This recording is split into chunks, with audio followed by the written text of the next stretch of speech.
Hello दोस्तों, तो चलिए शुरू करते हैं।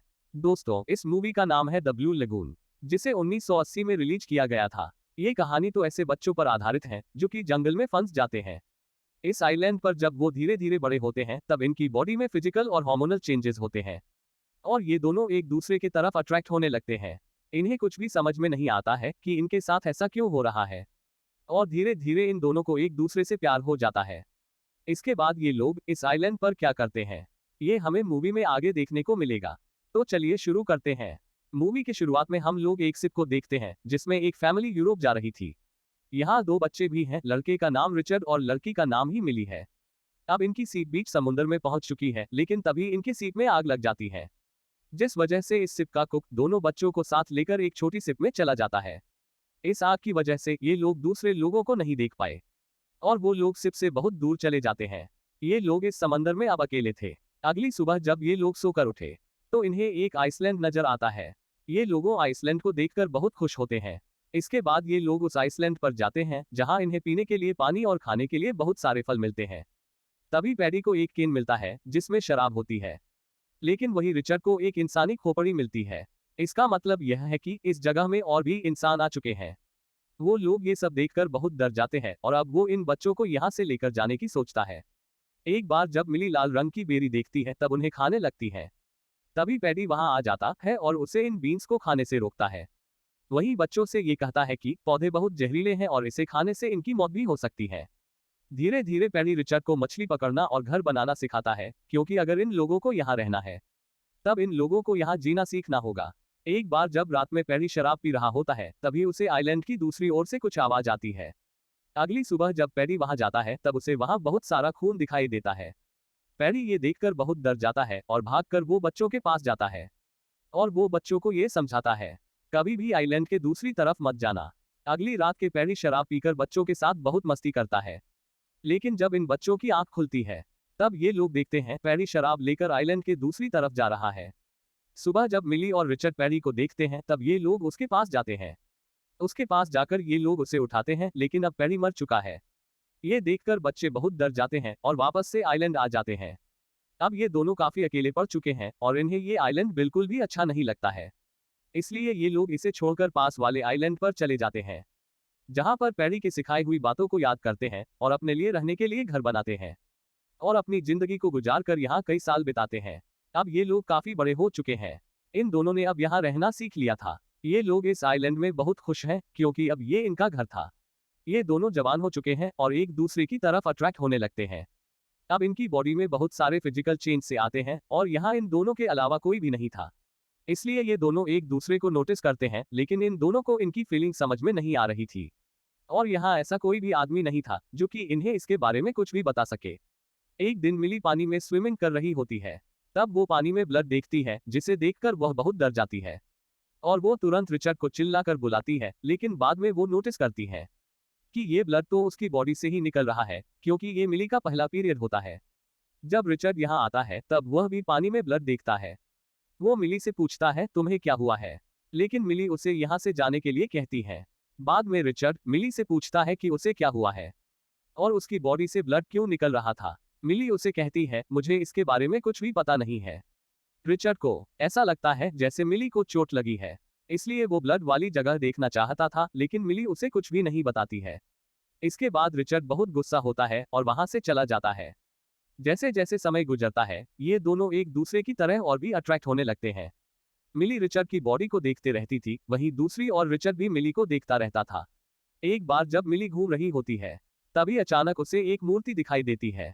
जब वो मूर्ति के पास जाती है तब उसे वहां खून निकलता दिखाई देता है। ये देखकर मिली बहुत डर जाती है और वहां से भागने लगती है। रिचर्ड के पास आकर वो सब कुछ बताती है। ये सुनकर रिचर्ड उसे डांटता है और उसे फिर से वहां नहीं जाने के लिए कहता है। एक रात जब मिली सो रही होती है तब उसे एक सपना आता है। उस सपने में रिचर्ड को मरा हुआ देखती है। ये देखकर वो नींद से जाग जाती है। वो बहुत डर जाती है और रिचर्ड के गले लग जाती है।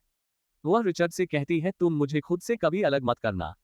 इसके बाद रिचर्ड को किस करती है, लेकिन रिचर्ड यहाँ अपने आप को नहीं रोक पाता है और वो मिली को जोर से पकड़ लेता है। रिचर्ड के ऐसा करने से मिली बहुत गुस्सा हो जाती है। वही रात में जब मिली सो रही होती है तब रिचर्ड उसके पास आता है और उसे टच करने लगता है, लेकिन तभी मिली जाग जाती है और उसे डांटकर वहां से भगा देती है। रिचर्ड मिली की तरफ बहुत अट्रैक्ट हो रहा था, लेकिन मिली उसकी फीलिंग नहीं समझ रही थी। इसके बाद एक दिन मिली रिचर्ड को देखती है। रिचर्ड अकेले बैठकर कुछ कर रहा होता है, लेकिन वह अकेले बैठकर ऐसा क्या कर रहा था, ये बातें मिली को समझ में नहीं आती हैं, इसलिए वो उसे आवाज लगाती है। मिली की आवाज सुनकर रिजल्ट को बहुत गुस्सा आता। एक दिन रिचर्ड समुद्र में एक सिप देखता है। उस चीज को देखकर तुरंत वो अपने घर की तरफ भागने लगता है, क्योंकि इन्होंने दूसरों को सिग्नल देने के लिए लकड़ियों के गड्ढा को इकट्ठा कर रखा था। उस सिप को मिली भी देखती है, लेकिन उसने जानबूझकर सिप को कोई भी सिग्नल नहीं दिया। रिचर्ड उसे ऐसा ना करने के रीजन पूछता है, लेकिन वो रिचर्ड को अच्छे से जवाब नहीं देती है। लेकिन असली बात ये थी कि मिली को यहाँ बहुत अच्छा लगता है और अब वो इस जगह को छोड़कर नहीं जाना चाहती है। लेकिन रिजल्ट को ये जगह पसंद नहीं है और वो इंसानों की दुनिया में जाना चाहता है। इसलिए वो यहाँ से जाने की कोशिश करता है और अपने लिए एक बोट बनाता है, लेकिन थोड़ी ही दूर जाने के बाद उसकी नाव टूट जाती है। इसके बाद वो वापस आ जाता है। यहाँ मिली उसका मजाक उड़ाती है और वो उससे ये भी कहती है, मुझे ये बात अच्छी तरह पता है कि तुम उस दिन अकेले बैठकर क्या कर रहे थे। रिचर्ड ये बात सुनकर उसे कहता है, तुम मुझे छू कर देखती हो, तुम बहुत गलत करती हो। तब मिली उससे कहती है, तुम भी तो मुझे छू कर देखते हो, जब मैं बिना कपड़ों के होती हूँ।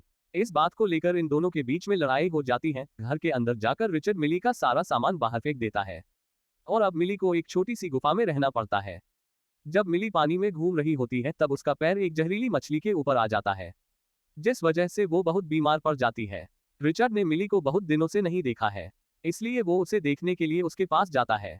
वो उससे पूछता है, तुम्हें क्या हुआ है। मिली उसे बताती है, मेरा पैर एक जहरीले मछली के ऊपर आ गया था। मिली की ऐसी हालत देखकर रिचर्ड बहुत डर जाता है। मिली उससे कहती है, मुझे गोड के पास लेकर चलो। मिली उस मूर्ति को बहुत मानती थी, इसलिए रिचर्ड उसे उस मूर्ति के पास ले जाता है। यहाँ पर रिचर्ड उस मूर्ति से दुआ करता है कि वो मिली को ठीक कर दे। कुछ देर बाद ऑनलाइन धीरे धीरे ठीक हो जाती है। एक दिन ये दोनों साथ बैठकर फल खा रहे थे। एक दूसरे से बात करते हुए ये दोनों काफी क्लोज आ जाते हैं और एक दूसरे को किस करते हैं और यहीं पर ये दोनों इंटीमेट होते हैं। ऐसा करके ये दोनों बहुत खुश थे और अब वो दिन में कई बार इंटीमेट होते थे। ऐसे मौज मस्ती करते हुए दोनों को काफी दिन हो जाते हैं। एक दिन रिचर्ड ये देखता है कि मिली की तबीयत ठीक नहीं है।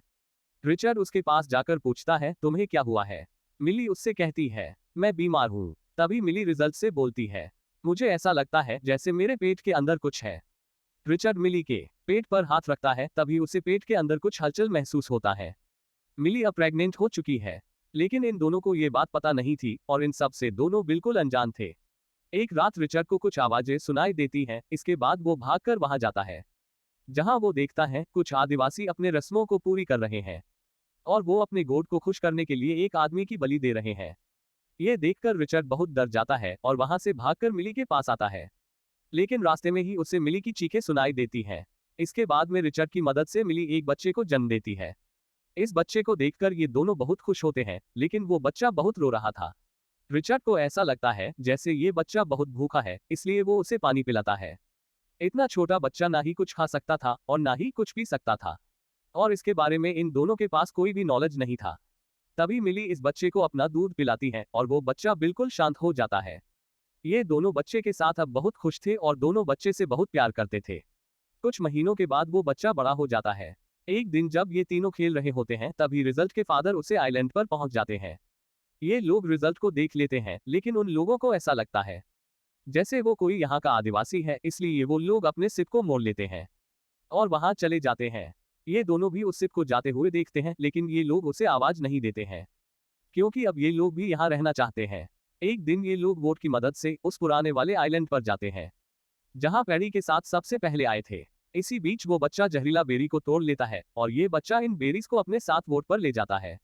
इसके बारे में इन दोनों को कोई भी खबर नहीं था। वापस आते समय वो बच्चा नाव की पतवार को पानी में गिरा देता है। मिली उसे लेने की बहुत कोशिश करती है, लेकिन वो उस तक नहीं पहुंच पाती है। इसके बाद में वो रिचर्ड को बुलाती है। रिचर्ड दौड़ता हुआ आता है और पानी में कूद जाता है और नाव की तरफ बढ़ने लगता है, लेकिन तभी ये लोग देखते हैं रिचर्ड के पीछे एक शार्क लगी हुई है। रिचर्ड को बचाने के लिए मिली दूसरी पतवार को शार्क की तरफ फेंकती है। उस पतवार के जरिए मिली रिचर्ड को बचा लेती है, लेकिन अब बिना उस पतवार के इनकी बोट समुद्र के बीच की तरफ जाने लगती है और ये लोग इस आइलैंड से बहुत दूर जा रहे थे। धीरे धीरे करते हुए लोग समुद्र के बहुत अंदर चले जाते हैं। इन लोगों के पास यहाँ ना तो कोई खाना था और ना ही पीने के लिए पानी था। ये लोग तो किसी तरह भूखे रह लेते हैं, लेकिन इन दोनों को बच्चे की बहुत फिक्र थी। जब अगली सुबह वो बच्चा जहरीली बेरी को भूख की वजह से खा जाता है। ऐसा करते हुए मिली बच्चे को देख लेती है, लेकिन बच्चा उन बेरीज को खा चुका था और अब देखने का कोई फायदा नहीं था। इसके बाद रिचर्ड उन बेरीज को उठाता है और वो उसमें से आधी बेरी मिली को देता है। ये लोग यहाँ फैसला करते हैं कि ये लोग उस बच्ची के साथ अपनी जान दे देंगे। लेकिन वो बच्चा अभी भी जिंदा था और बस वो बच्चा अभी सोया हुआ था, क्योंकि उस बच्चे ने बहुत कम बेरीज खाई थी। लेकिन ये लोग बहुत सारे बेरीज खा लेते हैं और अपनी मौत का इंतजार करते हुए यहाँ सो जाते हैं। तभी रिचार्ज के फादर को उनकी नाव दिख जाती है और वो तुरंत उस नाव के पास पहुंचते हैं, जहां एक आदमी बाकी लोगों को बताता है ये लोग अभी जिंदा है और ये लोग बस सोए हुए हैं। और यहीं पर यह मौसी खत्म हो जाती है। उम्मीद करता हूं आपको ये कहानी जरूर पसंद आई होगी। मिलते हैं आपसे अगली मूवी के साथ। तब तक के लिए नमस्कार।